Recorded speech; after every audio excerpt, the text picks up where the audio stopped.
Good morning, everybody. I'm just wanting to check whether Mr. Mashiko is online so that we can test the presentation to avoid glitches during the presentation.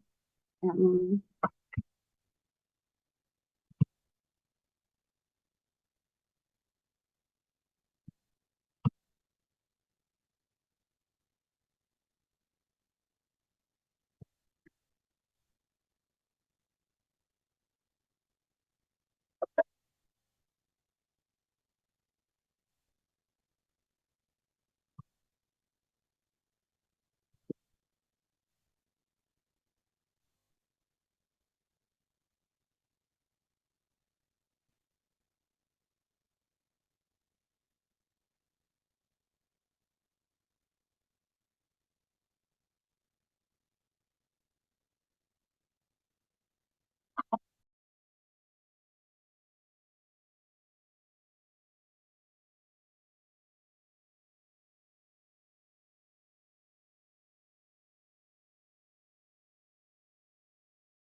Recording in progress.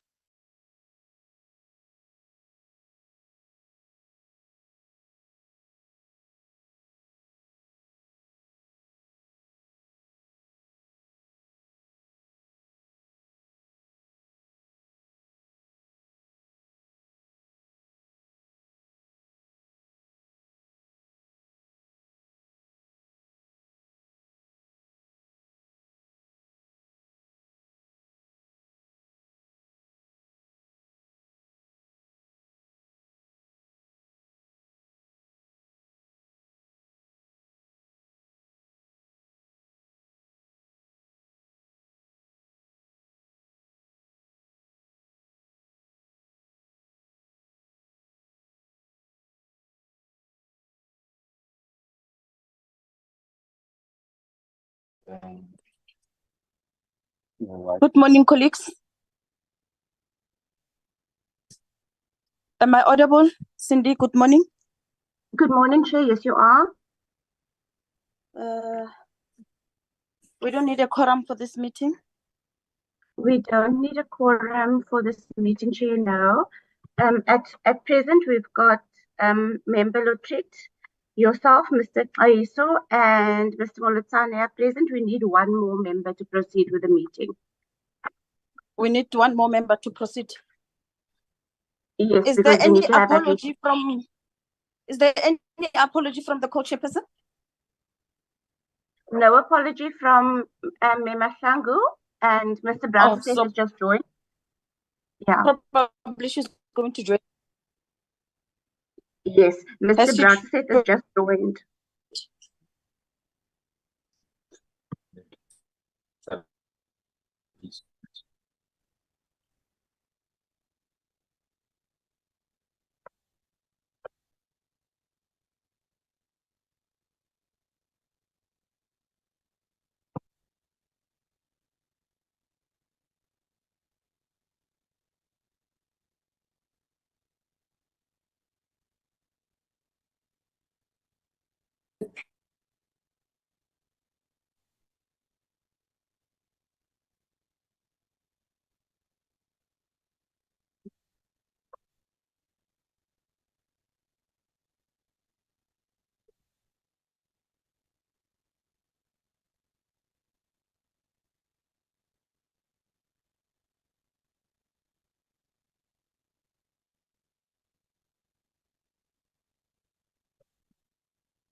Cindy, are we good?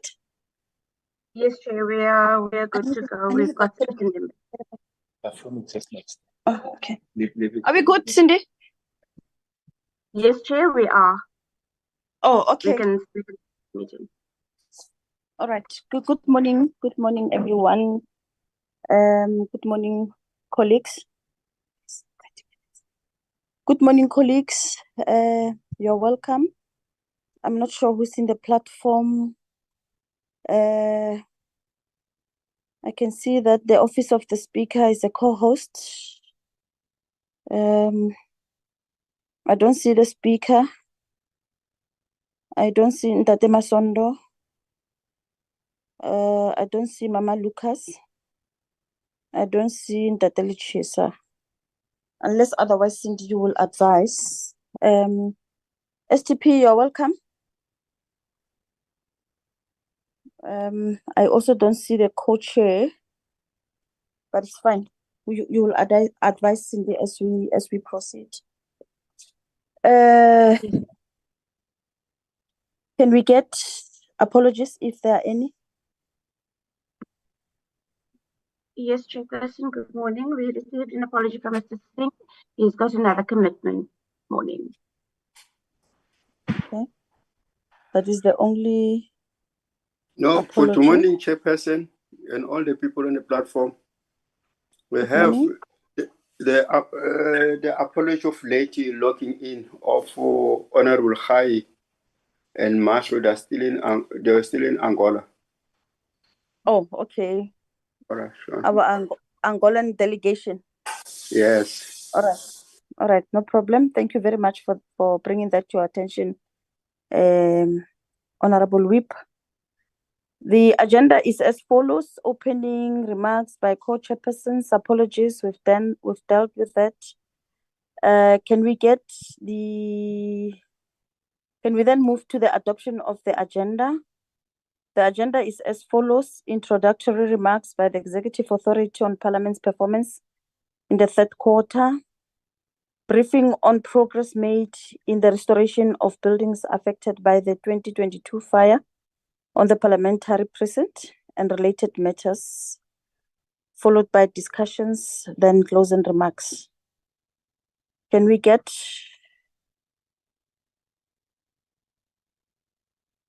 I can see, Cindy, you're amending the agenda, which could then impact on the exercise that I'm trying to embark on. Yes, apologies, Chair. I realized when you read the agenda that I had the wrong introductory remarks. The EA's introductory remarks relate to the reconstruction of the building. Reconstruction of Parliament, yes. Then I was also worried that where is this second agenda item coming from, because we are only here to consider one agenda item.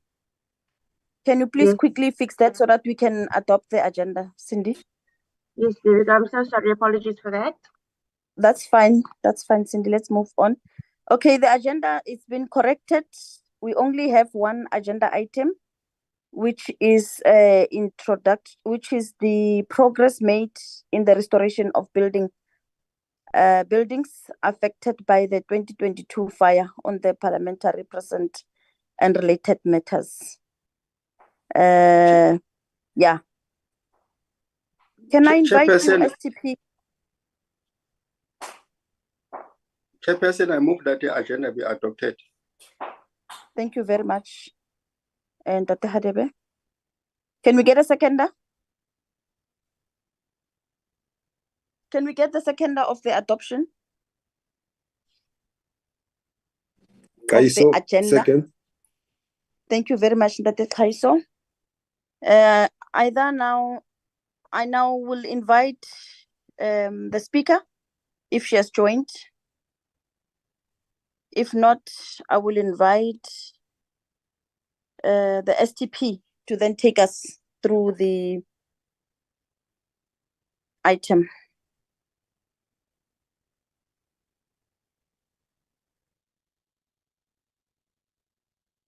STP, Thank you very much. the platform yours.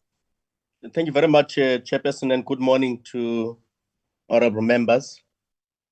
The update we will give today builds on the last presentation we made to update the committee on where we are on the reconstruction program.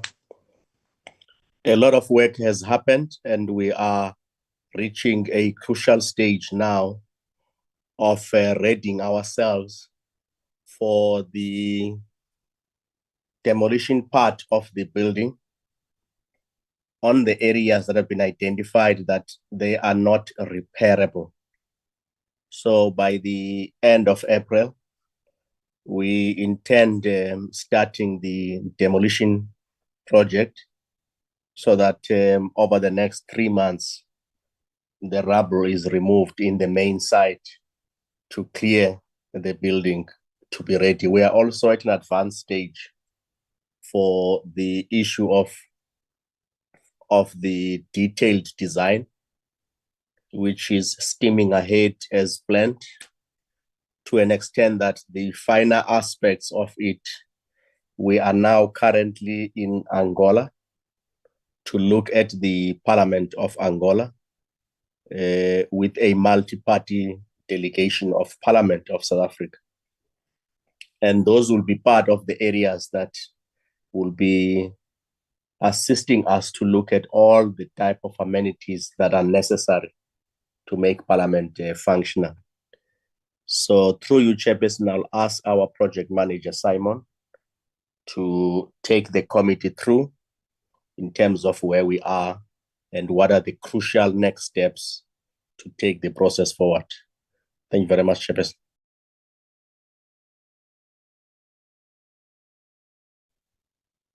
Thank you, SDP.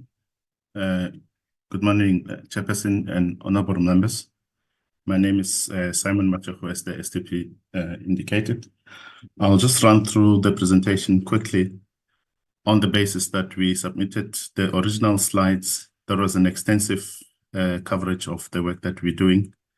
And what we decided to do is to give a revised version on the basis that members have seen the details of the slides.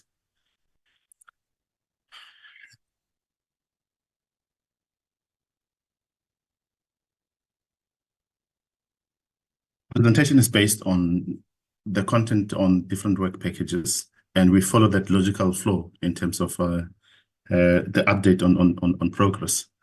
And just to note that when we did the planning, there were assumptions that we made, and in making those assumptions, there were constraints, obviously, that we faced and limitations, including the unknowns, and we had to adapt to those unknowns and constraints as we moved along. But I'll get into the details.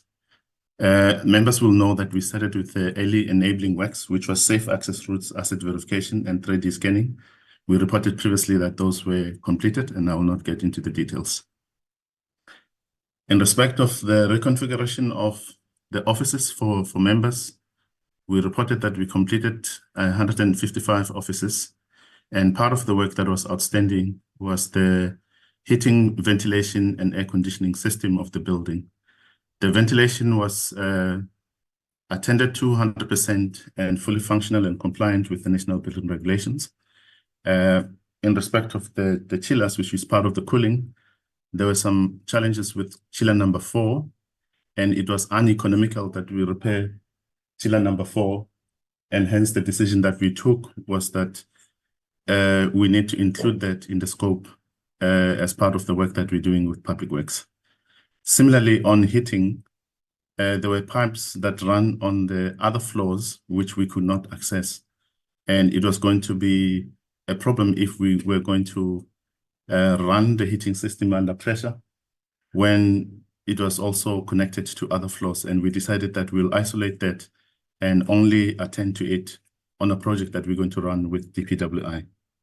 And this important project is to indicate that we have concluded a plan with DPWI for reconfiguration of the 9th to the 14th floor as a project. DPWI has a budget on that, so it won't be part of the Parliament budget or allocation, and they will fund the project in this the coming financial year. And the idea is to incorporate all other work that we could not do as part of the 4th and the 5th floor. And the idea further to that is to provide additional offices for members. As you note that 54 members were still not provided for. So we provided 155 and we still had a shortfall of 54. And the idea is to provide those offices, additional committee rooms, and that we also bring staff of Parliament back to the precinct. That will provide us a leverage in terms of the operation of Parliament. Linked to that, we said that with the relationship, the good relationship that we've built with PWI, there are other projects that we're going to run. That includes the renovation of Mark's building to bring it to a level that will be commensurate to the stature of members, but still protecting the heritage of the building. We also noted that members were complaining about the leak on the NCOP, and our engagements with DPWI is that we're going to run that as a separate project to attend to the leak. And of course, we're going to phase all these projects. So the immediate project will be the 9th to the 14th floor, ensuring that we address the immediate accommodation needs. And then we'll move over to Mark's building. And then the last one would be NCOP, so that we don't have the precinct congested with contractors working at the same time. So that's an impression of the offices that we have provided, just to live up to the stature of the members. And again, we're going to repeat the same going to 9th to the 14th floor. Rubble removal, we reported that it was completed, and the idea was to allow the consultants to be able to conduct detailed assessments, and that assisted very well.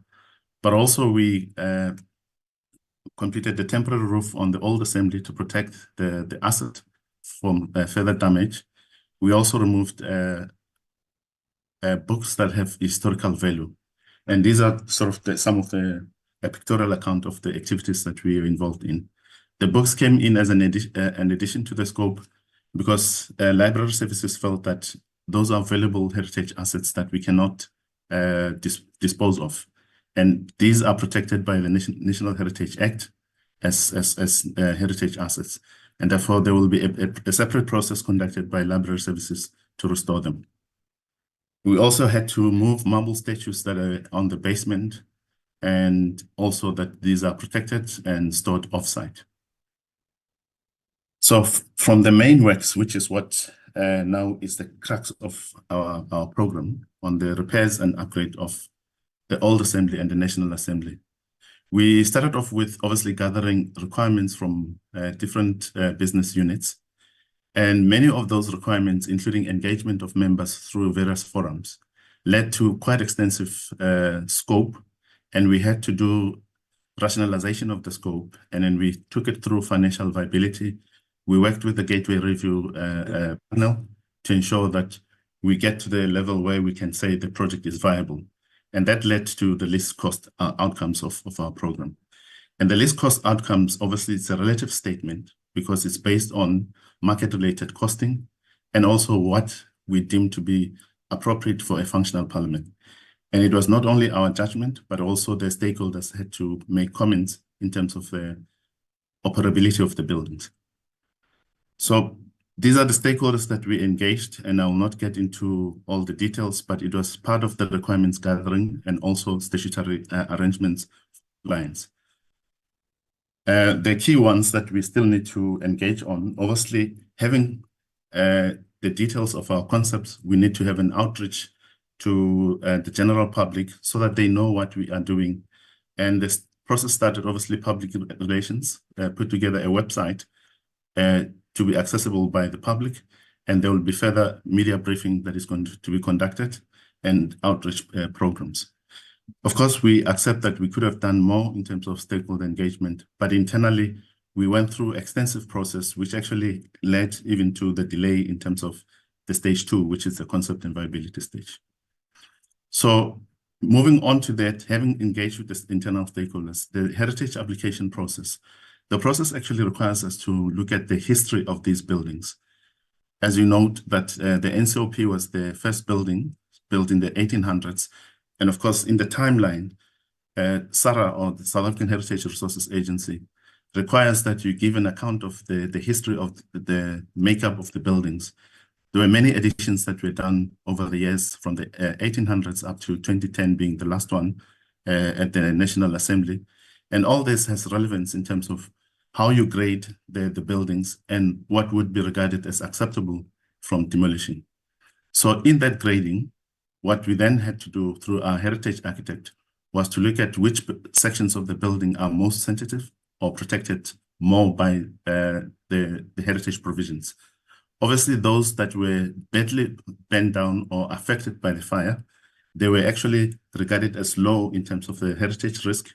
And those that are in a good condition, but also that has historical significance, are graded high, and we cannot affect those sections. We then have to work around those areas.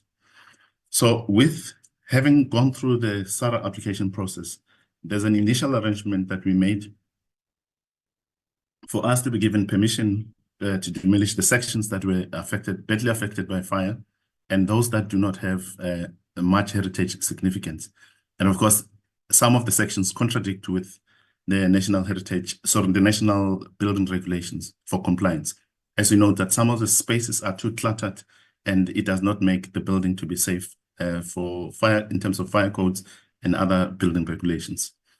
So as a concept for the National Assembly, we're going to demolish the core, that is the section that was badly affected by the fire, and then the envelope of the building is going to be retained. So the facade will still be protected, or the building fabric will still be protected. And of course, the same will apply with the old assembly. The old assembly will still be kept as original as possible. So the building language will still remain the same, while the internal core of the building will be upgraded to live to the expectations of the stakeholders of futuristic designs, and also to ensure that we give functionality for members of parliament to conduct their core business, the chamber, committee rooms, and offices. So this is a concept. It's sort of the architects put a high-level sketch, which is informed by a concept or a philosophy based on the yellowwood tree as our national tree in South Africa. It's a national symbol, and the idea is informed by the fact that historically, due on African customs, meetings are held under a tree. And the building obviously sort of tells that story in terms of the chamber being raised, and of course, underneath the chamber, these Y columns will be holding the building, signifying the branches of the yellowwood tree. So the public will have access to the bottom section of the building, and within the chamber itself, there will be as a symbol of the yellow tree within the chamber, but also allowing natural lighting. So in terms of spaces, the architect looked at a logical split of spaces, and at the top, it will be the members' lounge, and that will be exclusive to the members. The next level will be the banqueting hall, and that banqueting hall will also be used for other functions as multi-purpose facility. We're going to have the chamber at the second floor, a public gallery of 720. So the chamber will hold 600, and the whole idea is to ensure that we don't have chairs moving up and down when there are joint sittings of Parliament. The public access obviously is in line with the provisions of the Constitution, or that the Parliament is Parliament of the people, and living to the values of Parliament of openness and transparency. And therefore, the public will only access certain sections of the building and be able to go up in the lift to a viewing deck so that they can have a view of Table Mountain. But they will not find way into spaces of members and including the offices. We engaged with the security cluster in that respect. And of course, there's a provision that we're going to make to ensure that security is not compromised. So that's the configuration of the chamber. Obviously, on the right side of the speaker will be the ruling party. And on the left side, obviously, oppositions or official opposition and oppositions. In the middle, there's a provision for the NCOP members when there's going to be joint sittings. And of course, the provision for Chapter 9 institutions, the judiciary, and related stakeholders. So on the old assembly, moving in a logical format, the key demolishing is going to be in the core in the spine of the old assembly. The idea is to make the building to open up and then to allow natural lighting to come in, and also to make sure that it's in compliance with the national building regulations. So in achieving that, the portales will be removed as a main entrance because it creates confusion in navigation in the building. And the spine in the middle of the building will be a high volume atrium that will be open, and then it will have a glass cover at the top or a glass roof, which will allow a natural light to come in and make that building to be lifted up, but still retaining the the heritage of the building at the same time. So that's the idea of having that spine or the atrium that gives that natural lighting and make navigation of the building easy, and natural ventilation as well to set in. And of course, we're going to introduce biophilic designs in terms of vegetation. So this concept of the old assembly, it's still consistent with what we did. Here, what we're showing is the auditorium, the 200-seater auditorium that is going to be at the basement, and of course the plant room that is going to be at the basement as well. And this is the atrium in the middle, number one. The spine that's going to be opened, and it will obviously require that we demolish this section. And of course, it was in consultation with Sarah that will be consistent with making sure that the building functions well. And we're also going to remove the top offices that are above the chamber. Those were late additions, and they were not part of the original design. The chamber had a roof that actually allowed light to come in. It was a translucent roof, which actually could allow natural light to come in. And with the problem with the precinct-facing offices shortages, it was decided that offices be built on top. Obviously, it's a historical account based on the research that the heritage architect conducted. So it means then we have to remove those offices at the top, which are basically low-ceiling offices, and they make the space to be so clustered and not compliant with the building regulations. So when we remove that, it's also going to allow natural lighting to come into the chamber, and it will be controlled so that it does not affect the proceedings. So as part of the scope, we have ICT modernization. So it's not only the modernization, but also the replacement of major ICT equipment. As you know, that the data center is completely condemned, which is the heart of the control of the ICT equipment of Parliament. Currently, we don't have any redundancy. We're operating on an ICT arrangement that obviously may expose us to business risk, major business risk. And of course, we have to recover as part of the disaster recovery to build that data center. But over and above that, we're going to have broadcasting equipment that we need to bring in to make Parliament accessible to the people, meaning that there will be high resolution cameras in the chambers and committee rooms to ensure that we provide a feed to the broadcasting stations, including radio stations. Of course, there's also back-end equipment that needs to be part of the ICT. And further to that, as part of modernization, ICT said that they need to make every committee room to have hybrid systems. And then additional to that, on the chambers, there will be a delegate voting system.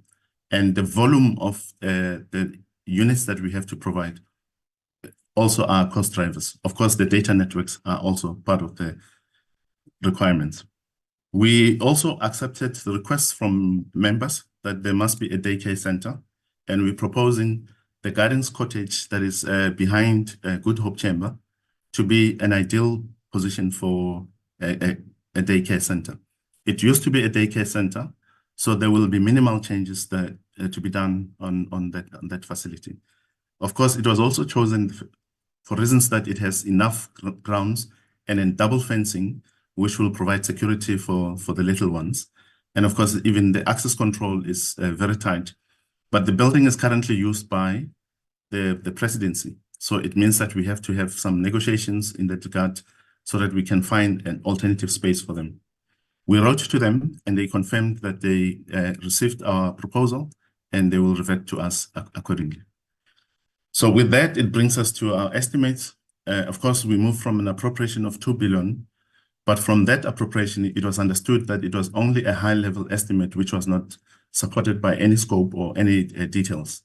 Of course, we also understood that as we get into planning and getting into the detailed design, more definitive scope will come out, including the costing. So our revised costing comes to 2.1 billion, which is the builder's work or the main work in terms of the work that we need to do as per the original scope that we were given. And that also has CCTV, access control, and electronics for compliance. But when we add the specialized audiovisual and broadcasting equipment, including replacement of ICT critical equipment, it requires us to have an additional 943 million which I will explain what it comprises. So the 943 obviously is informed by these itemized cost elements. And these cost elements, obviously, because we are on a public platform, I'll just outline them at high level, but members will be able to get access to this. And we are confident that it can be audited in whatever form independently, because this is a definite requirement for Parliament to function and to be able to be effective in terms of its business. The long-term effect is that there will be a benefit from cutting travel, for example, when state-owned enterprises and other government officials have to come and account to committees. That can be done virtually. And of course, it will have a cost element in terms of the travel cost to the state, which needs to be factored into the net cost of the facility. So where we are now, we are at detailed design stage.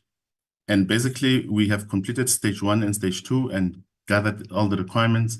We're sitting at 41% in terms of the detailed design. And as the STP indicated that some activities are going to run in parallel. And essentially what it means then is that where we are in terms of our designs, by May, we're going to complete all our detailed designs. But in the background, demolition is going to start in April. And I'll get into the schedule for demolition. There are still the stages that we need to complete going forward. But the critical stage now is the detailed design, which will give us the definitive costing and the details so that the stakeholders can have an appreciation of how the building is going to look like internally and have the 3D concepts that are going to assist in that regard. Of course, this just summarizes the different stages as I indicated, and I'll not get into the details in that. So then the next stage is if we were to start demolishing, we have to demarcate certain sections so that nobody can actually find way into construction areas. So that's what we call hoarding. And the laydown is where the contractors are going to establish their site camps.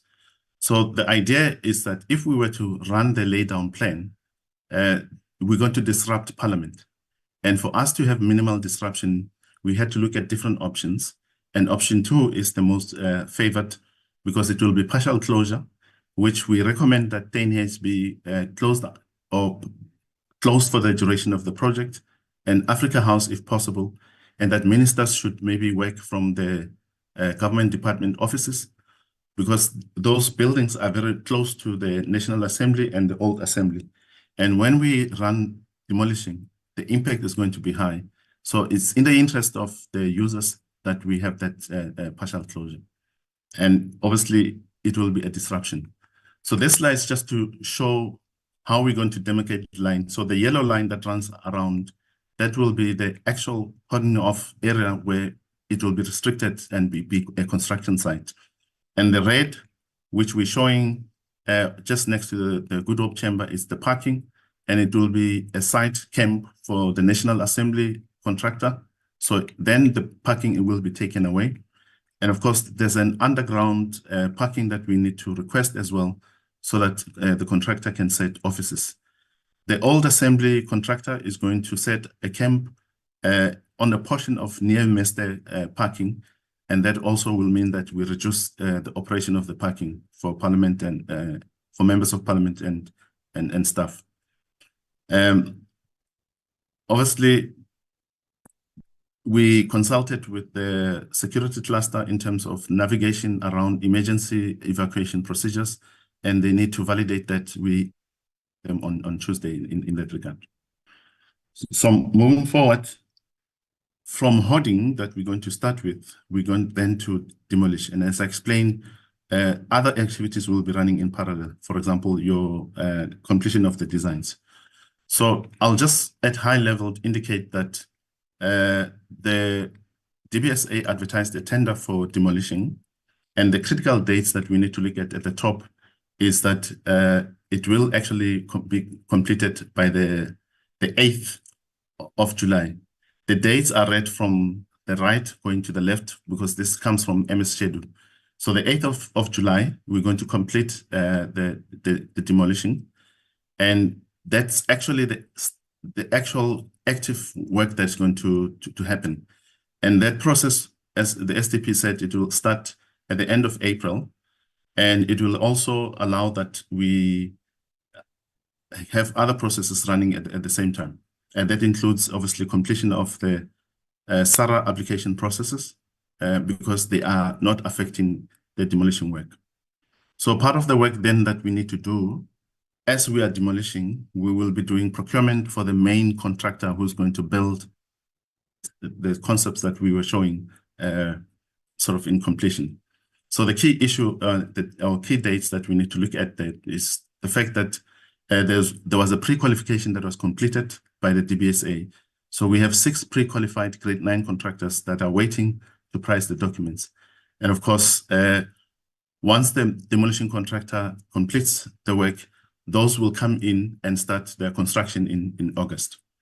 So the execution of the works is the main works that I referred to, which will happen after the demolition has been concluded. And at that time, we would have received the approval of the permit from SARA. So the key date that one needs to look at is on 16.3, which is the execution of the main works, which I indicated that it will start in July. Reading the date from the right to the left, it is 27th of August. So the 27th of August, 2024. And we're looking at completion. Original completion was the 28th of November, 2025.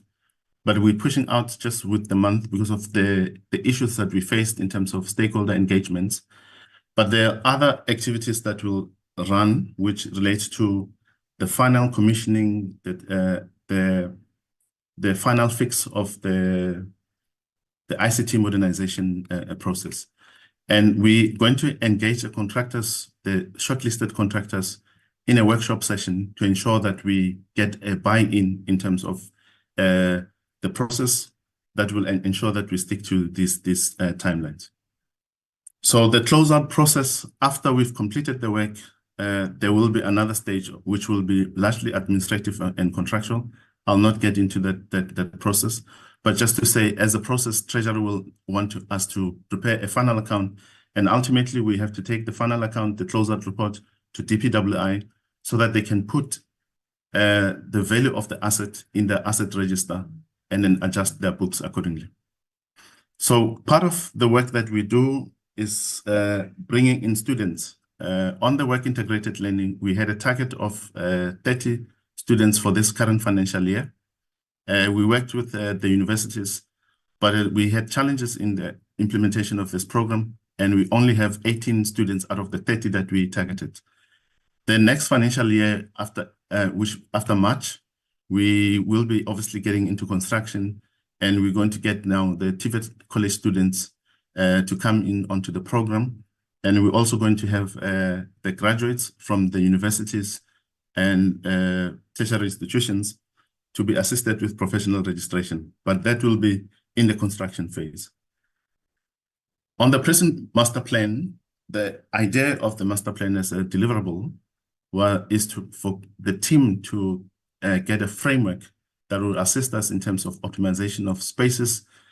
It will not only be focusing on the old assembly and the National Assembly, but also looking at how the buildings work together as a campus, and also looking at the exterior of the precinct to consolidate spaces and ensure that from a security point of view, Parliament is not compromised, but also that we have a logical arrangement of the campus in terms of other critical government departments like the state security departments that will form part of a buffer on the precinct on the other side of Plain Street, so that we consolidate the spaces and not have offices that are spread all over. For example, Parliament Towers is an office that's in between businesses, and there are other spaces that could be consolidated and ensure that we optimize in terms of the campus. Obviously, the consultants have prepared a preliminary report on their findings in terms of documentation, but they will further conduct other studies. And part of that was to look at the uses of different buildings from the information on the Surveyor General, and that will assist on what are the possibilities on consolidating those spaces. And the whole idea is going to be benchmarked with a commercial establishment like the Century City. And it's not to replicate commercial establishments, but to say what is the optimal model for Parliament to be a precinct of the future. Total facilities management, the consultants completed the work as per the requirements, and this work, the framework that they put together, is going to assist us for formulation of policy on facilities management and a strategy, because as a statutory requirement or legislative requirement, as a user, we need to have a user asset management plan, and part of that must be informed by the asset management strategy. And of course, we did not have that strategy, and DPWI obviously was managing facilities without input from Parliament in terms of the strategic perspectives and in terms of the user asset management plan. So that will formalize those processes. Of course, there was a benchmark that they conducted, and there's further engagements that we have with them to refine the framework. So on the high-level findings in terms of their engagement with the stakeholders, obviously on the current contract that DPWI has with the service provider on FM, we just have to refine the key indicators to manage their performance or to be able to measure their performance. And of course, there's a framework that they gave us on the tools that we need to use to manage the performance of the service provider as Parliament. So on expenditure, we indicated that we started with the early works, including provision of offices. So in the current financial year, our expenditure is standing at 123 million as at the 31st of January. And of course, we accept that our projection was 400 million. And the lower expenditure was because we had an extensive stakeholder engagement for stage 2 concept and viability, going through an iterative process on the requirements, including refining the requirements, the concepts, and consultation around the concepts. And the only expenditure on the Old Assembly and the National Assembly was on the professional fees. But the expenditure is going to taper. So in the projections going forward, as we're starting demolishing as part of construction, and that the construction work as the main works will set in August as indicated, the expenditure is going to be ramped up accordingly. And of course, it will be sustained. The growth in the expenditure will be sustained in the next financial year. And the last leg of the expenditure, as I indicated, 2026-27, it will not be work per se. It will be the final fittings of equipment of ICT, which are equipment that is bought off the shelf, and it will be just plug and play after the first fix has been completed and major work that relates to ICT. So if you see the spike in expenditure outside the duration, obviously, of the project, it's not because of work that will be done per se, but an installation of those units. So it brings us to our recommendations, and that the Joint Standing Committee on Management of Parliament knows progress and the challenges. And as indicated, we have had baselines, and some of those baselines we could not obviously align to in terms of the timelines. And therefore, it meant that we had to make some adjustments. And of course, we tried to catch up and run certain activities in parallel so that we don't delay the program as a whole. And of course, the learner uptake is going to be improved. We're working with CIDB and DBSA and the tertiary institutions on that, so that there's excitement now, and much as we lost some of the learners, but we believe that the uptake is going to improve in the next financial year. Of course, because the hoarding or the demarcation of the construction site is going to affect the business of Parliament, we request that the committee supports our hoarding plan. And we also request that the gardener's cottage be included as part of the scope to establish the daycare center. Obviously, it's outside the footprint of the two buildings, and it requires then a formal permission or approval that we include that with minimal changes that we're going to make accordingly. Of course, if we were to take over the gardener's cottage, it means that we have to find a space for the presidency or the staff of the presidency. And we identified the conservation center, which is a building that is abandoned, and it's not currently being utilized, we need to renovate that building and bring it to a standard that will be acceptable to the staff of the presidency if they have to forego the gardener's cottage. And of course, we request that the committee mandates the SDP to implement the budget adjustments to incorporate the ICT replacement and upgrade.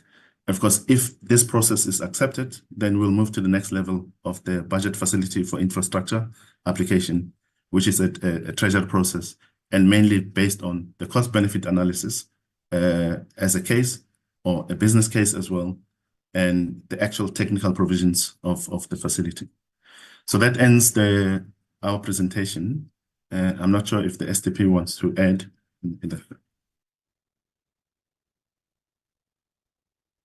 Thank you very much, through Chairperson. We are okay. Thanks. Thank you very much, STP. Quite refreshing. Indeed, the Parliament of Nelson Mandela will never be the same again. It has transformed, sad as it is, but I'm impressed with the plans. They look beautiful. They look modern. They represent the future. I don't know how could I have forgotten to wish all the women happy International Women's Day. It's an omission during my opening remarks. I just want to wish all the women a happy International Day. We welcome the report, STP, and we also welcome the work done so far. Indeed, there is progress. We are happy that in whatever that you are doing, you try your level best to retain the heritage side of the building. I'm also happy about what you've mentioned about the restoration of the tree, our national tree, the yellow tree, the yellow wood tree. It looks quite beautiful between the two buildings. That finally will have the daycare center. It's something that we fought for the past 10 years in Parliament.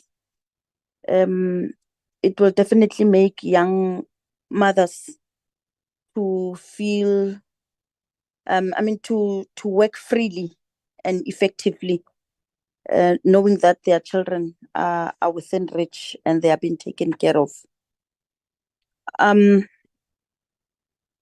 I want you to go back to where you said you request budget revisions.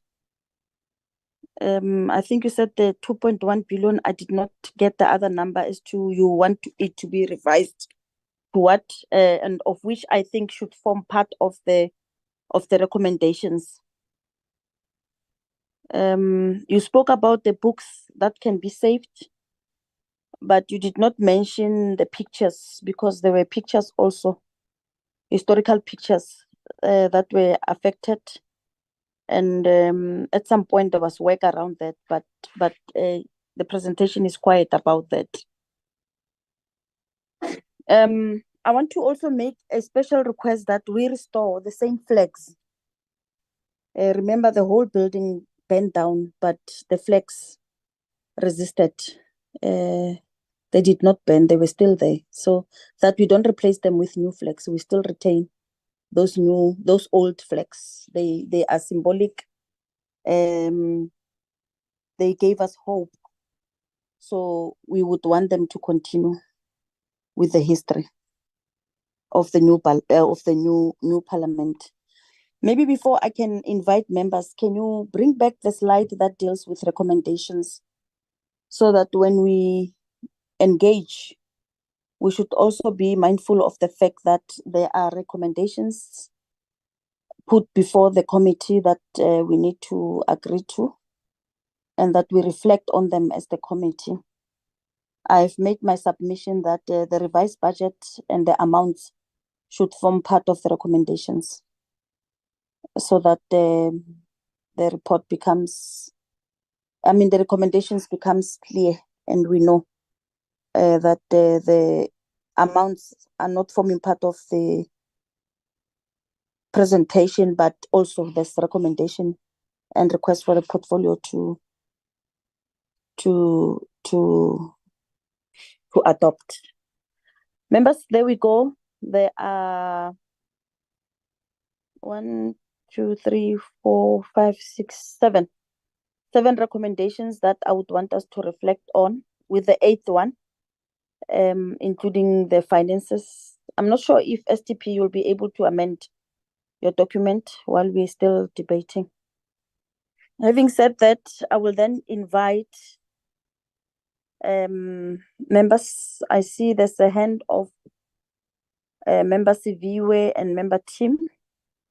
Those are the 2 hands for now.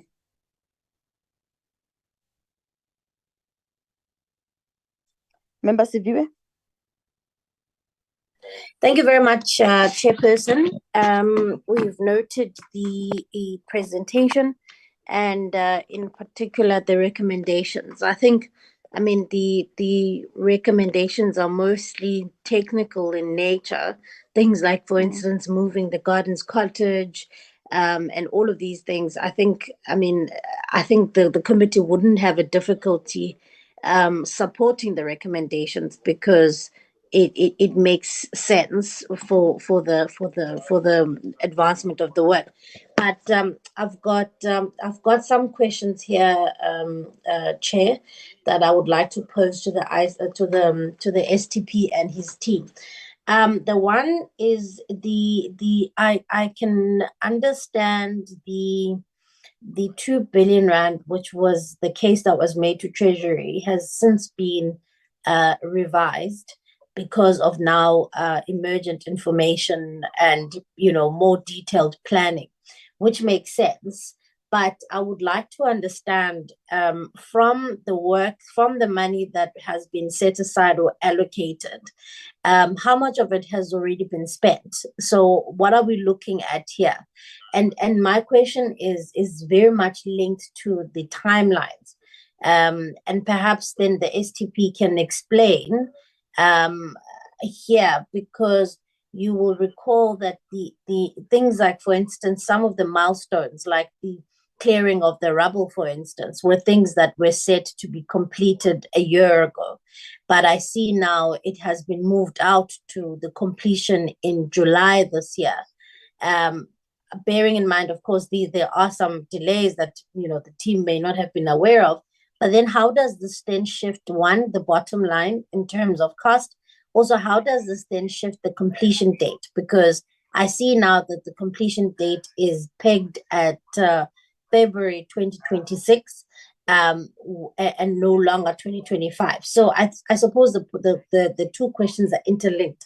Where are we in the timeline? And also, where are we in terms of already the expenditure? I say this because the expenditure question is important, because and this is simply anecdotal, but the arguments that Parliament asked for 2 billion rand and is yet to spend any of this money is not helpful, because of course we've got a big task ahead of us. And so, can we get an understanding of how that process is truncated? And then the last question is related to ICT, Chair. I see that the part of the rising cost now, which is the additional money from the 2 billion to being 2.1 billion, is because of that has factored in ICT, which is obviously good, considering the fact that we are spending a lot of money hiring and renting out ICT, which brings me to a slightly tangential point, but I think it's related to this. In terms of, for instance, the SONA expenditure, some of the questions I know I've definitely received has been, what was the key reason for the doubling of the cost, for instance, from SONA of last year to this year, when it was in the same venue still? Was that related to ICT expenditure? If the STP could please just shed some light. Thank you so much.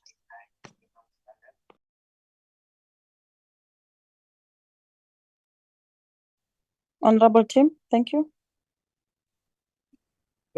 Chairperson, I'm partially covered by Honourable Barube, but just a couple of extra things. First of all, thank you for the presentation. It certainly is very interesting and certainly looks good on paper.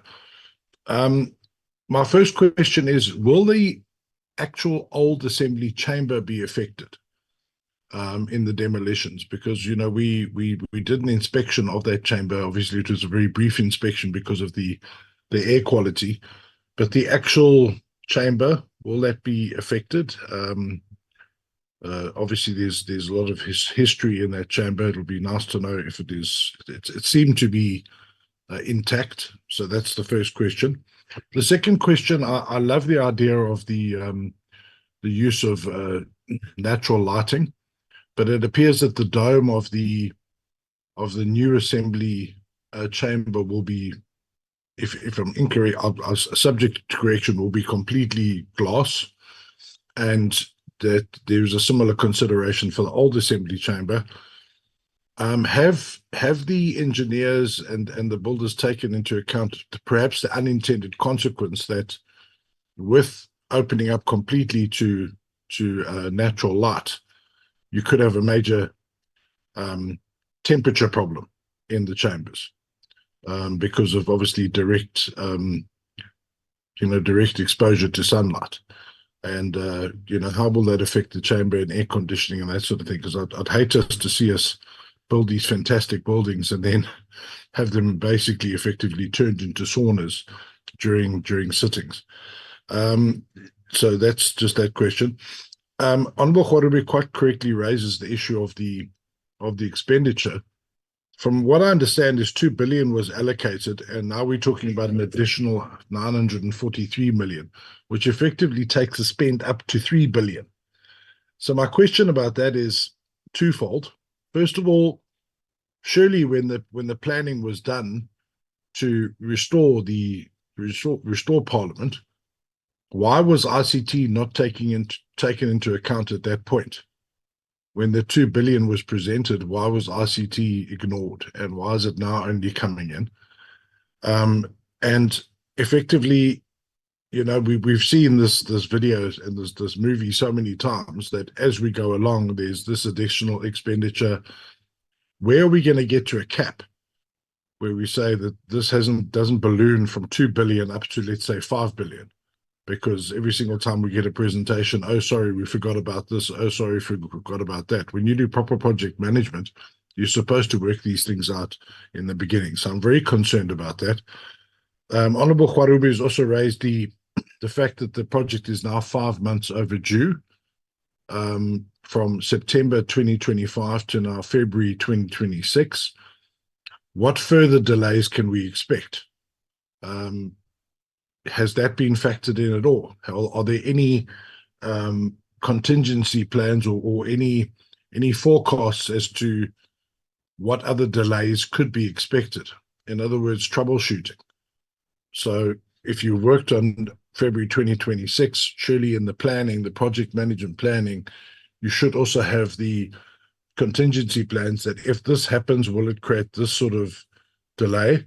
And I'm just concerned that every single time we meet and discuss the restoration of Parliament, there is a further delay that seems to come into play. And then finally, Chairperson, I'm pretty sure that the committee would be interested in a further tour of the site. After our last tour, it would be very useful during the month of March. I know we have limited time left to schedule on a Friday morning, whenever is appropriate, perhaps a quick 1 hour tour around the building as it currently stands, so we can see for ourselves what's been done in terms of removal of debris, etc., and where we currently stand in terms of the site. Thank you, Chair. That's all I have for now. I have 2 new hands, and those are going to be my last 2 hands. Members, if there's any member who wishes to raise any clarity-seeking question or comment, this is the opportunity. We're not going to allow further hands. I have the hand of Xolisile Kaiso, and Becky Khadebe. Those are the last two hands that I'm recognizing on the platform. Thank you. Thank you very much, Chairperson and Office of the Secretary for making this presentation before this committee. Indeed, it's a very positive progress that we're receiving because yes, the public also must have confidence in that since the beginning of this situation of banning the parliament, this is a progress and it's a very positive progress. We're moving forward. So now I just want to check on just one or two things here. The first one is, to what an extent has the experience of COVID-19 has brought to us this whole development or this progress?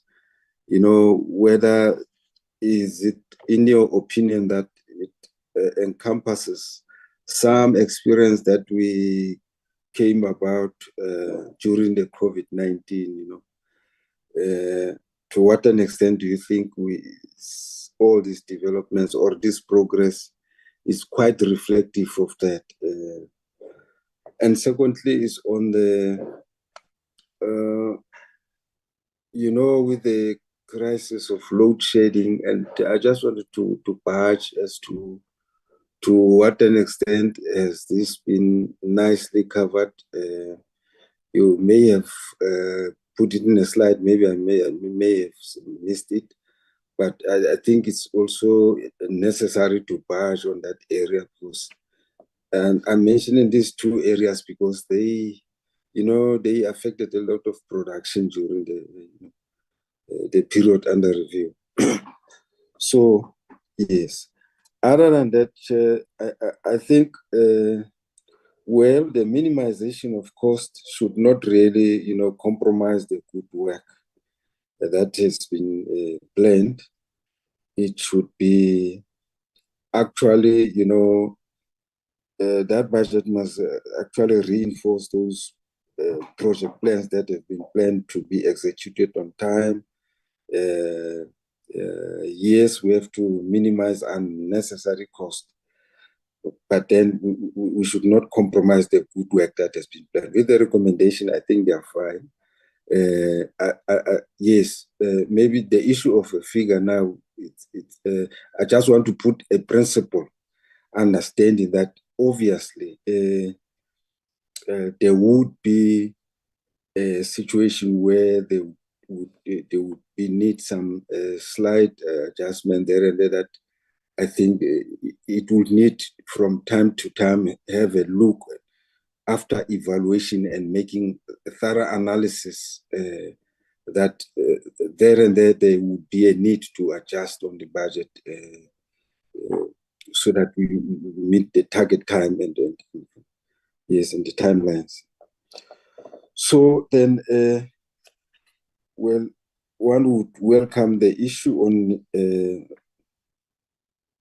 I just want to know, because I know you're talking about members. I don't want us to debate another issue about the workers now, also saying, no, look, we're working at the parliament. We think we must also bring our, we must have a facility. I don't know how did it applied in your mind in as far as that is concerned, so that we balance these issues, you know, of gender transformation in all respects. So maybe we might have not looked at it holistically, but it's a serious progress if we've got the kindergarten. Maybe it's an inclusive one, but I may have not captured it. No. So other than that, with the recommendation, Chair, I think it's fine. Thank you very much, Chair.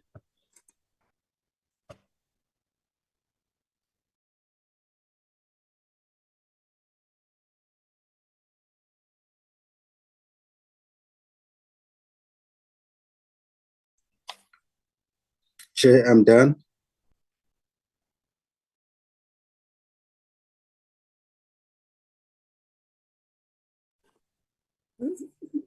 Hi, Cindy. Is the chair still on the platform? I don't see her phone now. Yes, Mr. Hadebe, Ma'am Mabe has been removed as she's probably having a technical problem. You just see Ma'am Masango is still on the platform. Masango, will you please take over? Oh, I was muted, sorry. Good morning, honorable members in the team. I will just say take over from where Honorable Mabi left. We were engaging, but I see a hand of Honorable Patebe. Were you the one following? Yeah, yes, Honorable Chairperson, I was the last one. Okay, and then after you, there's Honorable Prataseth. Team. I'll give him a chance first because he was there before. Chairperson, thank you, Honorable Chairperson. I just wanted to ask, do we have this presentation? I don't note that this presentation was sent out to the members, and if it wasn't, can we please receive this presentation?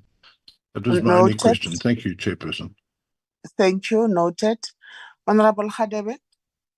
No, thank you, Honorable Chairperson. Good morning, everyone on the platform. Chairperson, I think that the work done up to so far must really be appreciated. And then the issue of the red flag of the extension of the time frame must also, as raised by Honorable Khwarube, must also be taken into consideration that we must try to minimize as much as possible to extend the time, because as we know very well that the value of the currency depreciates each and every day. So it means that if the more we delay, what's going to happen is that the very 2.1 billion we are speaking about is going to become smaller and smaller by each day or month in which it's going to be delayed. I think that the project team must really try to ensure as much as possible to stick to the timeframes. It must be something really external or of paramount importance that you can allow a situation whereby this thing is going to be extended. Chairperson, I think that if in the design of the parliament, as an undertaking was given that we are going to have an Afrocentric parliament, I think that with this design, it really speaks to that. I think that as the committee, we support the design, and then the issue again of using the yellow wood tree as our national tree, as the major frame of the design, but appreciated. Also, the improvement of the parliament itself, that it must be the real 21st century type of parliament, which is a facility which must compare with any other facilities in the world. I like the benchmarking whereby they go to the canal walk, the century city, to make that, because when you look at that structure of century city, you can see that we have a cutting edge type of a building. So if that one can be transferred, the issue of the use of light, natural light, it worked very well. But also what Honorable Kaiso has raised, the issue of load shedding. It's true that load shedding is a problem, and then although there's an undertaking that it is going to be it's going to be finished sooner than later, but we must, as Parliament, must have a backup that we ensure that as a futuristic type of building, the issue of cutting down the carbon footprint must be at the center of the new design of the buildings. But Chair, I'd also like to support the issue of the modernization of the ICT. I think that the concept that if we can have teleconferencing within the parliament so that there can be no up and down of the departmental staff to come to parliament here, I think it is a very looking forward type of the design. But as you said, that even when the budget of 2 billion was allocated, remember that it was the issue of the pressured type of treasury that it had to allocate that money. But the issue of the nuts and bolts were not there in place. But I think that what has happened now with the with the starting of the building, which is going to be done, in particular the demolition part of it, I think that on that day, we must have some sort of a ceremony as Parliament itself. I see that the consultation which is being done here is that we put the Chief Whip Forum. But what we need when we do the demolition, I think that everyone must come in, the stakeholders must be in. We expect the SARA to be part of that, the leaders of political parties to be part of that, even the members of Parliament, so that by that time, even the design must have been finished so that it can be beamed out, so that the South African community can know what is going to happen to their parliament. And then as to the issue of the kindergarten, you look at the number of staff members of parliament, it's quite huge, it's more than 1,000. I don't think that it is not right to have some sort of exclusivity type of facilities. If there are members of staff who have children and then they can afford to bring them here, they must be part of that. This issue of exclusivity is wrong.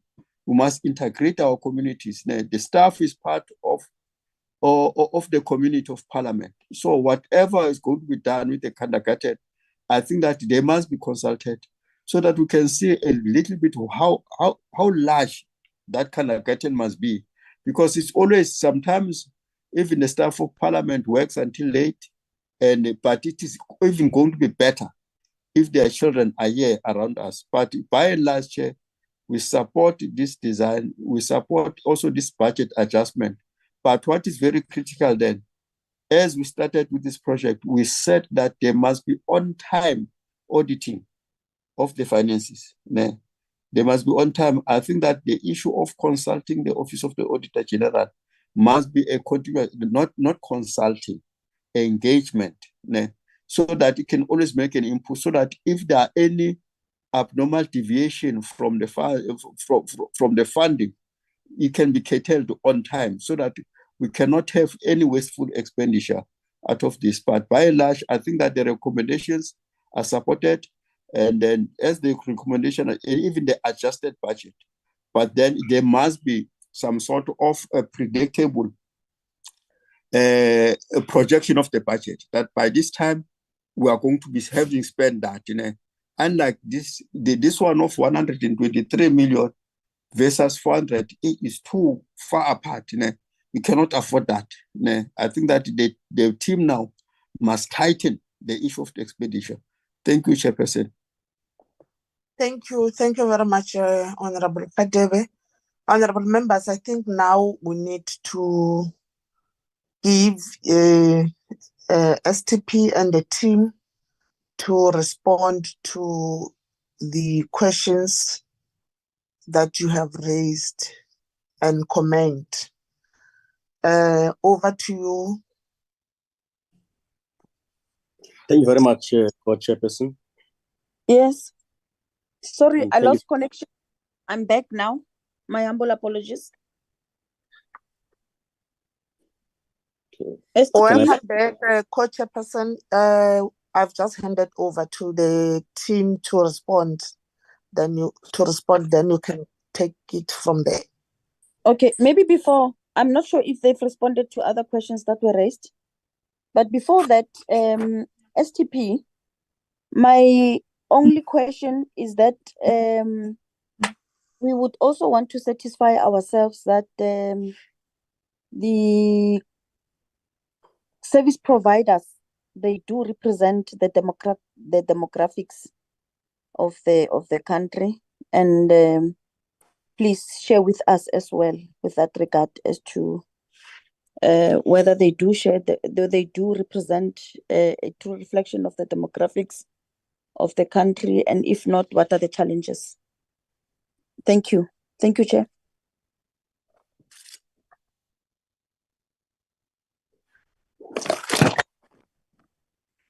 Okay, STP, over to you. Thank you very much, Chairperson. On the issues raised by around the concerns on the delays, Indeed, we've encountered delays on aspects that pertain to removal of rubble. The second part of the delay, as indicated, pertained to multiple layers of consultation with stakeholders. Because of the heritage nature of the buildings, we had to go through those processes. The gateway review process did outline to members that for projects that are above 400 million, the National Treasury regulations require that there must be a gateway review, meaning an independent process that would review every stage of the project. So it had to be undertaken. We also had to factor the removal of the rubble.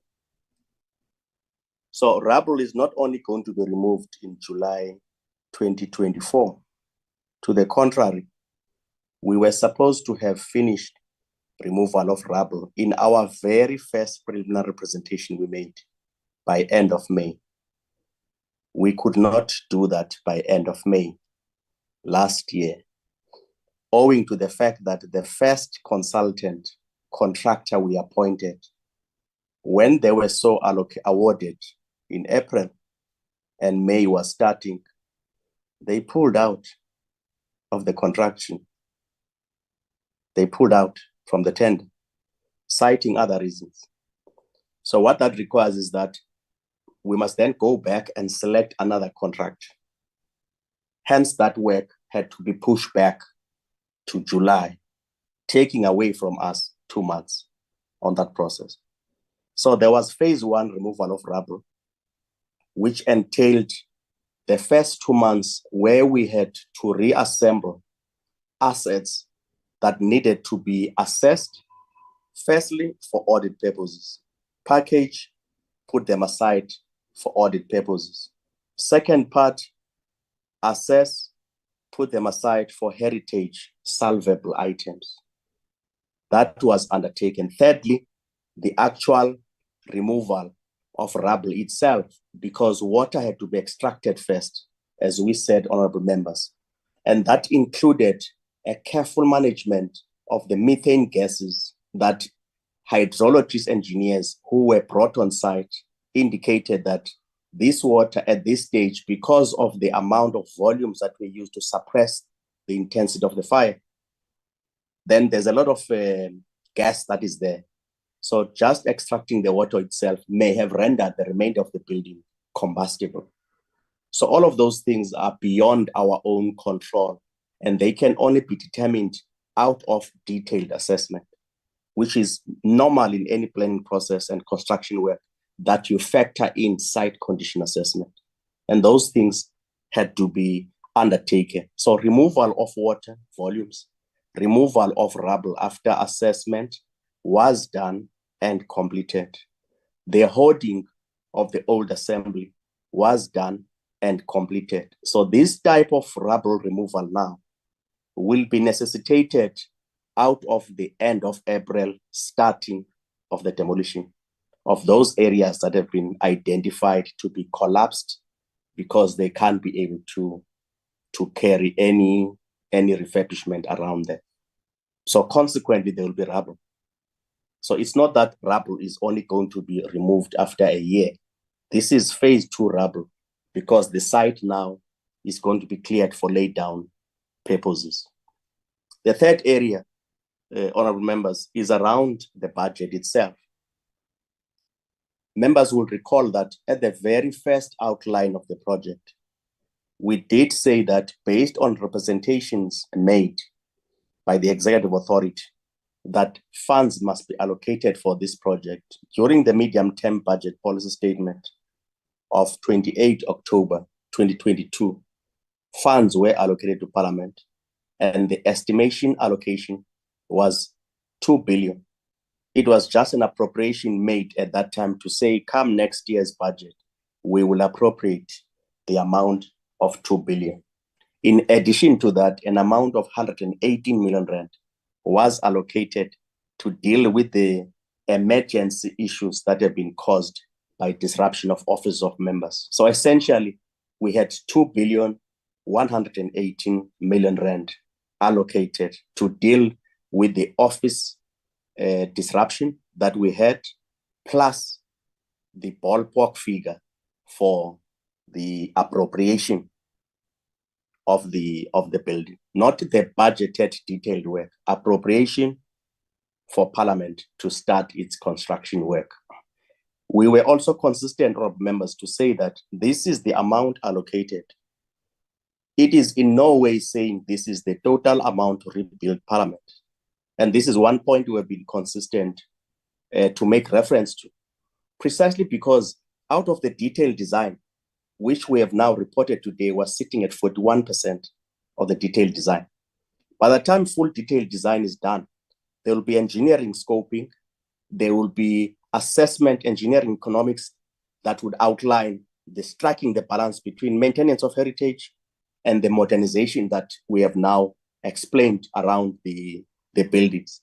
So that detailed design may either confirm that this is the amount we need on the actual brick and mortar, or it is more.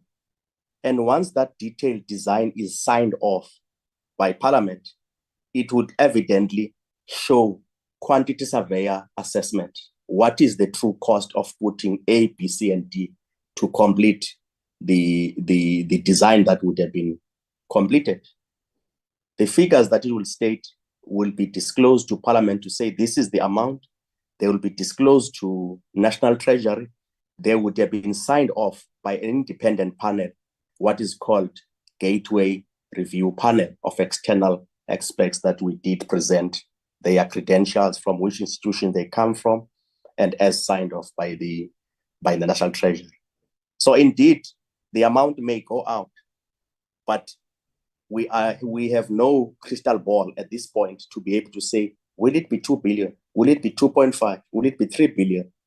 All of those figures will come out of the detailed design stage, wherein we are currently sitting at 41% in terms of that detailed design. The issue of ICT, honorable members will see on the last slide, last bullet point rather, which is before the members now. It says budget adjustment to incorporate 3 aspects: ICT replacements. There will be sections where there will be no demolition, but the broadcasting infrastructure was completely demolished or was rendered unusable, even from the assessment of asset conditions for purposes of disclosures in our financial report. Those assessments have been done. There will be assets that will just require a replacement in terms of that part. The second part will be upgrading of what we have in the entire institution.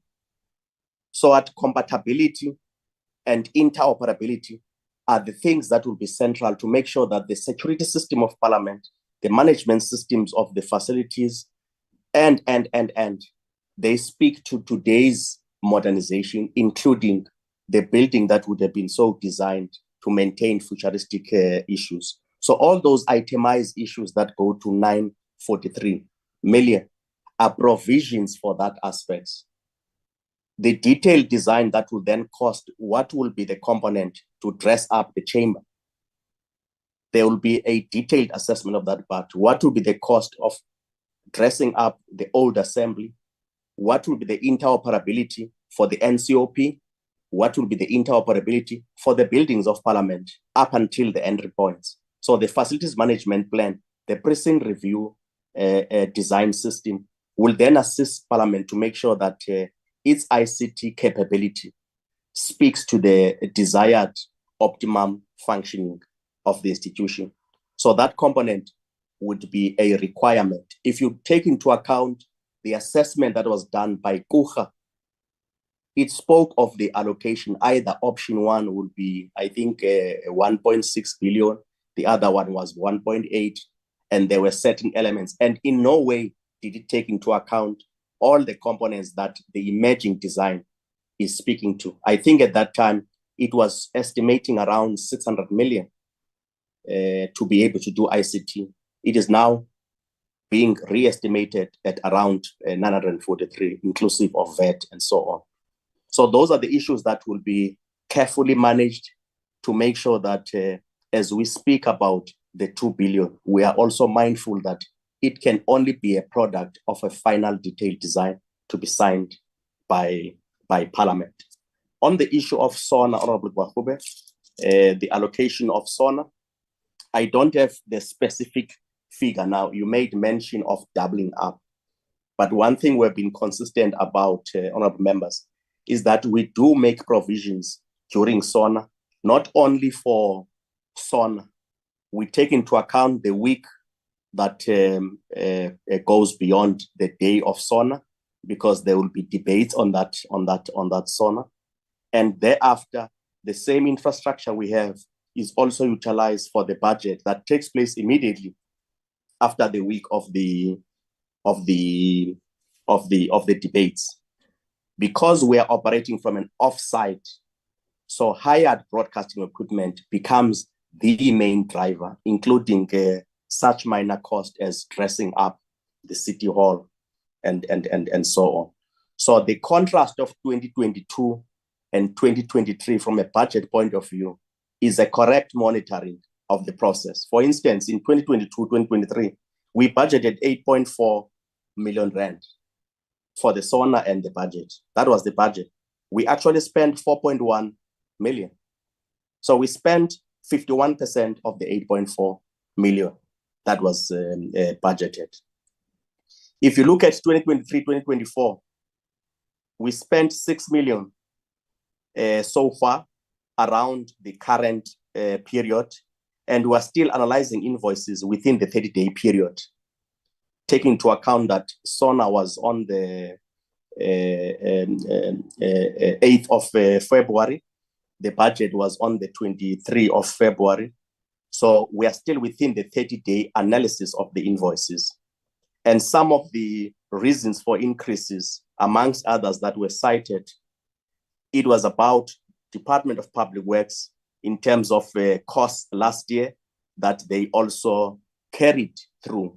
So some of those areas are going to be reconcilable, and perhaps, honorable members, at the subsequent stage, should the committee so require, we can then break down in a detailed presentation what was the cost of SONA 22, what will be the cost of SONA 2023, what were the cost drivers of the increase around those areas. Likewise, come June 2024, there will be SONA immediately in the new financial year. That will also factor that we now have 2 SONAs in one calendar year. And the next February 2025, in the same financial year of Parliament, there will be another SONA. So we're likely to have these issues for the period up until our building is in place. And at that time, we would have significantly cut off cost of hiring a building, cut off cost of dressing up the building. And that can only be projected once the building is certified, ready for occupation. The timelines for completing the project, we cited the issue of November 2025 next year, and the actual start of the project will take into account the ramping up of the expenditure. We have now cited 123 million out of the 400 that was anticipated. And reason being outlined that as of now, we anticipated that some of the rubble removal would have happened and the demolishing would have happened. Alas, it will only take place at the end of April this year. But when we project the actual start of the building, once the laydown takes place, as soon as the building is rubble removed, then the ramping out of expenditure will take place, and it will take place at a pace that is now breaking ground, actually raising the building cost that will go out. So criticism that we have already received from external stakeholders that we have not spent are quite justifiable. But on the one hand, we need to mitigate that expenditure for the sake of expenditure is not going to assist Parliament unless it is expenditure driven on the basis of a signed out plan that has been authorized that speaks to the final detailed design. So it is unlikely that high expenditures would have been achieved by now, because the appropriation that was done in October and also confirmed in February 2023 was only allocated to Parliament on the 8th of June 2023, not even in the first of the third financial year of April. So the time lag between appropriation and the mobilization of the work to be done does have an impact. We are in no way blaming that part. Some of the extenuating circumstances where we say by end of November 2025, we shall have finished the building. That's the plan. Bar any extenuating factors like that could undermine the progress of the work of Parliament, like severe weather conditions in Cape Town that could paralyze site conditions in terms of safety and other things. Sometimes Cape Town would have severe weather patterns like heavy rains for the whole month or heavy gale force winds. So those things will eat some time in the contract, and they normally get factored in the construction phase and be reported as such, including mitigation of beefing up the teams to do that. So we remain committed to finalize that, except any factors that could undermine fair commitment of execution of project around this matter. I would ask Simon to add any other matter, including the empowerment dimensions that honorable members have raised around these contractors. Thanks.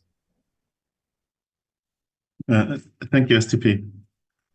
Maybe in no particular sequence, just to confirm, the budget adjustment is on the 2.1 billion against the 2 billion appropriation, and the 2.1 is on the main works, and it is further additional 943 million in respect of replacement of ICT, major ICT assets and modernization, as I indicated. So that's the approval that is sought in terms of the adjustment. We noted the recommendation on the historical, or sort of on the flag or use of the flags that have been, that stood the fire or against the fire. Historical pictures, Dr. Kirsten, who has the responsibility as the curator of Parliament, recovered all the historical pictures and stored them in an appropriate place, handled by professionals accordingly. In respect of the old assembly, will it be demolished, as in the chamber? The chamber will not be demolished. The chamber will be kept in its original form. The only demolition that I mentioned is the offices, or are the offices on top of the chamber, which were a late addition that was not carefully thought through from an architectural point of view, from a health and safety point of view. And those actually are condemned by all stakeholders or even regulators. So SARA supports that we remove those top offices. And if we remove them by virtue of sitting on top of the chamber, it will allow natural light to come into the chamber. But linked to the question that was asked, if the dome or the structure on the National Assembly will allow excessive light and increase the temperature of the building. The architects are trained to do calculations on light penetration. And this is one of the factors that they looked at in terms of daylight optimization. And the optimization element also looks at not to allow excessive heat into the building, and which will put a load on the HVAC system, as you rightly pointed out, Honorable Member. So that has been taken care of. It's part of the training of the architects, and even the design the report covers these issues. But there's also the shading that they have allowed for in some sections of the building, which is part of the designs on using the glass facades on buildings. But further to that, the architect has allowed natural ventilation or natural cooling. The way the roof is actually designed, and even the height of the roof, and there are some penetrations in the structure that allow natural ventilation. So whatever heat that actually accumulates as part of the percentage of the light penetration, that based on air circulation, natural air circulation, will actually address the same concerns as you refer to as unintended consequences. In relation to why was ICT ignored, I think the SCP explained that there was an appropriation, and the appropriation did not have a scope of work. It was just an appropriation. And with us engaging with internal stakeholders, one of the consultations that we made was with the ICT department and the audio and visual department, including Parliament Communication Services. So from gathering the requirements, it came up that that is one of the key elements for Parliament to be able to function and to be optimal in terms of its operations. So we had to include that obviously as a project.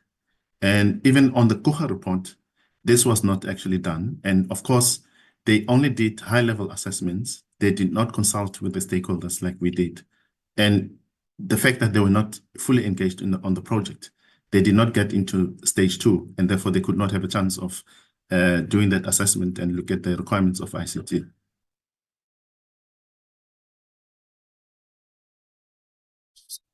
Yeah, so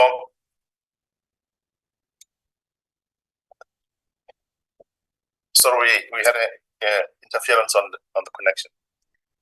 So the ICT department was going to engage on the ICT modernization, and their plan was to run it over a 4-year period. And of course, as part of the consultations that we made with ICT, we accepted that we will incorporate that project as part of the restoration project.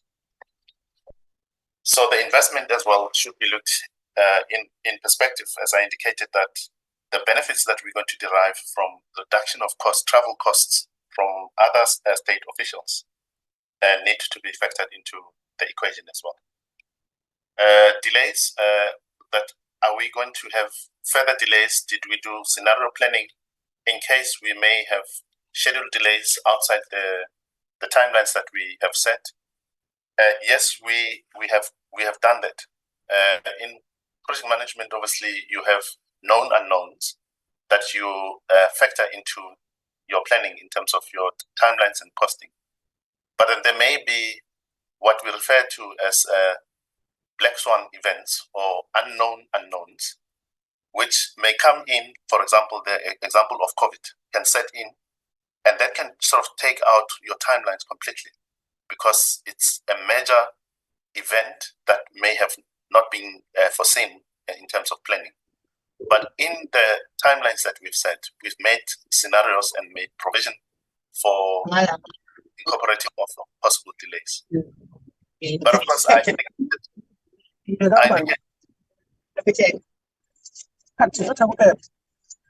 Can you please mute those who are not on the platform, please? There's a disturbance. Okay, thank you, Chair. Thank you. Continue. Thank you, Chair. I indicated that we're also going to have a workshop with the pre-qualified contractors so that we get into the details of the scenarios, as Honorable Member pointed, just also to get the commitment on the timelines. And that obviously will help in terms of us getting into the detailed planning as part of our stage 3. In respect of the experience from COVID, I think from the business case that we made to the Gateway Review Committee, it's one of the issues that they brought up. And we did explain that from disruption of the operation of Parliament as a business and other businesses, we learned lessons obviously from COVID, and that actually necessitated the whole concept of a hybrid model in terms of operation. But then again, this actually also says that what spaces and how are we going to design our spaces? So not only are we saying we're relying on hybrid, but when people come onto the precinct, the environment has to be such that it's compliant with the national building regulations, that the ventilation is actually optimal in the building, that it does not encourage the spread of viruses and other forms of bacteria. In relation to crisis on load shedding, one of the elements that we looked at, the SDP engaged with the mayor of the city of Cape Town and there were arrangements that were made that Parliament should be exempted from load shedding. But of course, we cannot rely on that arrangement because there may be, again, unknown unknowns or unforeseen circumstances that require us to take care of. And therefore, we have a hybrid solar plant that we're going to put up on 90 Plain Street building. And we chose 90 Plain Street building because it's a tall building. It will not be affected by shading. So we'll get optimal absorption of energy from the sun. But further to that, it's got a large surface area to give us the load that we actually require. And as a hybrid setup, it will also have batteries. So it will run in conjunction with the supply from the municipality. So as the solar is actually, the energy is consumed from the solar system, it will reduce the consumption of energy from the municipality, which will be a cost saving. But if there's a failure from supply from the municipality, the solar obviously will hold. And of course, the batteries will give us the life for the duration of the storage so that we still have continuity. We also have UPS that has been provided for critical assets and largely on ICT assets as well. That also will give us some cushion in terms of load shedding. But as a last resort, should all else fail, there are generators that have been provided and they've been sized or calculated in such a way that they will give us the operability of the two buildings that we cannot be out of operation as Parliament. In respect of staff and use of the daycare facility, I think it's a policy issue and we shall be directed accordingly. But the idea was that we use the gardener's cottage because it's sizable and it will allow different age groups for the young ones. And of course, it will also have a facility for mothers to be able to breastfeed in a decent environment, and that is also futuristic. In relation to engagement of AG, it is noted. We are open to that level of engagement, and as I indicated, that even on the ICT budget, we will be open to scrutiny in terms of how we came about into the need, in terms of the requirement, but also the costing. Service providers, the consultants that we have, they are Black-owned companies. It's a consortium, two consortia for the Old Assembly and the National Assembly, and they are largely Black-owned.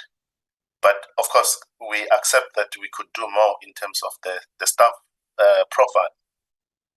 That is out of our control, but we did engage with the companies, and they tried to bring in seasoned professionals that are previously disadvantaged.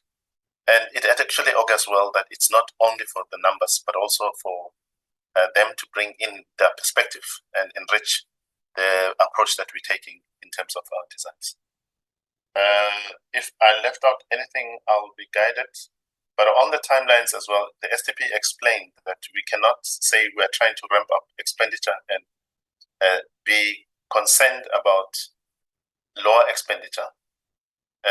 And then also related to the timelines. What we set as a team, we need to go through the planning phase or feasibility phase, that there's an adequate engagement of stakeholders, so that we should not go down the line and be interdicted by somebody saying that you did not follow a due process, or that certain parts of the designs that are in contravention with the National Heritage Act. And also that in stage 3, which is the detailed design, we gave the architects and all the professional team that supports the architect as the lead designer, that they should provide as much details as possible, so that we don't go out on tender with little details, which may lead to inadequate information and drawings during construction. And ultimately that can come up with the extension of time claims, which will defeat the whole idea of trying to push expenditure and trying to be aligned accordingly. So yes, the scenarios we've looked into, and we're trying to find a balance, and at the same time to run certain activities in parallel, so that we make up for the time that we have lost. Thank you so much, Chairperson.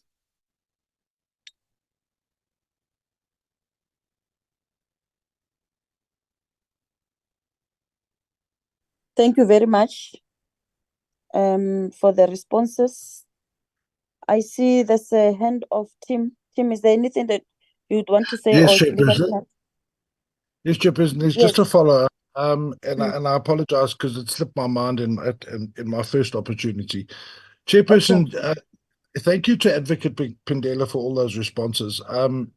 The issue that slipped my mind in my first opportunity was a statement that was made during the course of the presentation that the new assembly building is going to be constructed and the ICT is going to be set up in a way that encourages the saving of money for departments, in that they don't have to necessarily come to Parliament to meet with committees, that can be done virtually. I just want to raise my extreme concern about that. As an MP who's now closing in on 10 years in Parliament, I well remember the days when we always met with departments in person. And I'm pretty sure that every single MP on this group, on this call, will agree with me that effective oversight is the best when you are able to engage with officials directly in person. Not only are you able to get your questions over and your responses back without any signal issues and your questions not being answered, but also you're able to engage personally with officials, obtain their contact details, so that you can really assist the residents of our country when there is a problem, because you can contact that person directly and really be an efficient member of Parliament. And I just want to really, as I said, I'm very, very concerned that Parliament is thinking of going down a line of setting up the new structure of Parliament to avoid departments having to come in person to appear before committees. And I think that's it's a very dangerous, slippery slope, Chairperson, that we could go down, and we could reinforce the scenario we're in now, where everything is virtual and oversight is severely lacking as a result of that. I'm very, very concerned about that, Chairperson, and I just want to say that as a member of this committee and as a member of Parliament, that we would always need to really avoid the issue of meeting with officials virtually simply because we're trying to avoid the cost of them flying down to Cape Town. We have to go back to where Parliament was a really efficient institute and a really efficient organization in holding the executive to account. That is our primary function at the end of the day. I then also would like to thank Advocate Pindela for embracing the idea of solar as a backup to Parliament's energy requirements and not relying on diesel and coal. Thank you very much.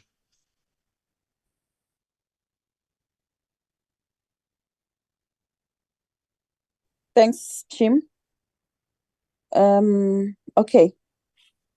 STP, last remarks and wrap up so that we can close. No, thank you very much, Co-Chairperson. Just to provide an reassurance to Honorable Browteseth, the comment may have landed in a manner not so intended when Simon made reference to ensure that departments present.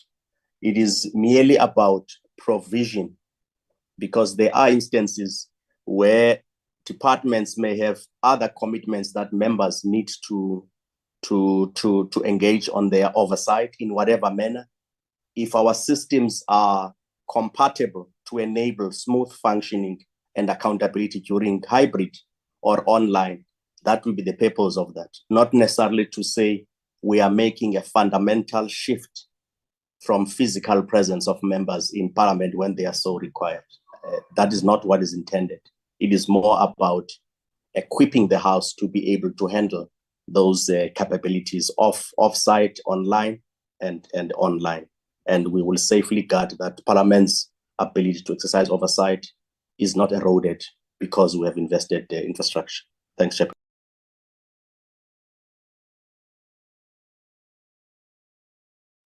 Thank you. Just to correct that, it was not Mr. Pindela who responded, but it was Mr. Mashiko. I think he was using a different device. He was using Mr. Pindela's device. Just to correct that. Okay, this is work in progress. Oh, this is work in progress. We are confident that the 7th Parliament will take over something that is there. We have managed to lay a solid foundation. STP, I am not sure. There was a question in relation to how do we then involve the community? How is the committee going to? I think it was raised by Honorable Tim. He also made a proposal that at some point we are given an opportunity as the committee to visit, to do a site visit. I'm not sure if there's anything that you would like to share in that regard.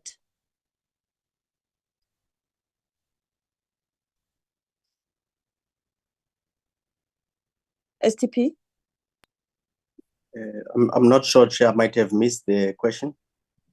No, he wanted, he specifically made a recommendation that the committee should be given an opportunity to do an oversight.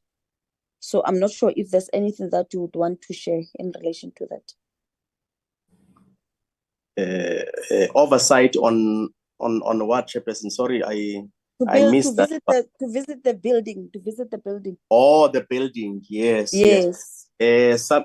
Simon can indicate in terms of further assessment, and also there was a suggestion by Honorable Hadebe that during the demolition phase there must be a public execution of that project in terms of Parliament. I'm not sure, maybe committee would want to align that to that or before that. Simon can indicate availability of accessing so that the committee can choose the right dates. Yes, if it is possible, then we will have to then communicate and agree on a date that will suit everyone. So Simon, can you advise? Chairperson, I'll really strongly suggest that we align it with the demolition, because now we're in an election mode. Né? So I think that if there's going to be this big event of demolition and then get the stakeholders in, I think that if you can align our program with that date, it will be better for everyone. Thank you, Chair. Thank you. Is there a proposed date, STP, for the demolition? So that we agree and we don't have to communicate further. Sai, can you confirm if the date is set or it's the last week of April? Is there a date set? Yeah, STP, it's the last or the end of April this year. Okay. Then perhaps we can communicate with the Secretariat on the actual day itself. But it's the last day of, sort of the last week of April. Okay, fine. We'll still be a committee of Parliament. All right. Chairperson? Yes, Tim? Chairperson, my suggestion was, I'm aware that the NA is rising at the end of this month. That's what I've been informed. I'm just suggesting that in the next 2 to 3 weeks before the NA rises, that we just take an hour on a Friday morning before we head back to our constituencies, and or any other time, maybe over lunchtime or whatever, that we just be given a walk around through the building so we can just familiarize ourselves with what's going on in the building subsequent to our last visit. That's all. And then we can all get the campaign mode. Let's leave that to our planning team, and we'll communicate. But I think the best and ideal proposal that I think we should support is that of the demolition, because everybody will be there. You know, there won't be a need for us to visit the site twice. So let's allow us to just work on it, and then we'll come up with the best suitable date for everyone to be present. Members, having said that, I want to then say with the amendments to the recommendations, we give permission to the STP and the team to continue, and that we adopt the recommendations. I don't see, is there any dissenting view with the adoption of the proposed recommendations on the restoration of Parliament? None. The report is duly adopted. Thank you very much, members. Thank you, STP. You are now free to move. Members, is there any other thing that you would like to raise before we can officially adjourn the meeting?